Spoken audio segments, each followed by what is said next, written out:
السلام علیکم ورحمۃ اللہ وبرکاتہ۔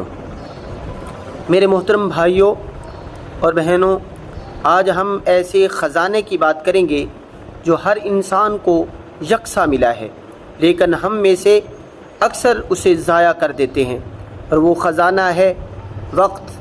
اللہ تعالیٰ نے قرآن مجید فرقان حمید میں عصر کی قسم کھائی اور فرمایا والعصر ان الانسان لفی خسر، وقت کی قسم، بے شک انسان خسارے میں ہے۔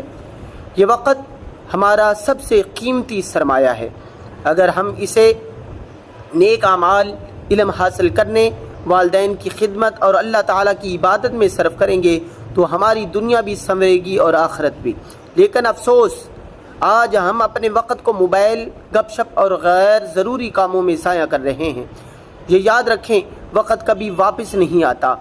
آئیے آج سے ہم عہد کریں کہ ہم اپنا وقت قیمتی بنائیں گے، روزانہ قرآن پاک فرقان حمید کی تلاوت کریں گے اور اپنی زندگی میں اسلامی تعلیمات کو نافذ کریں گے۔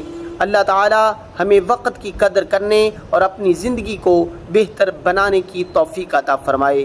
وآخر دعوانا ان الحمد للہ رب العالمین۔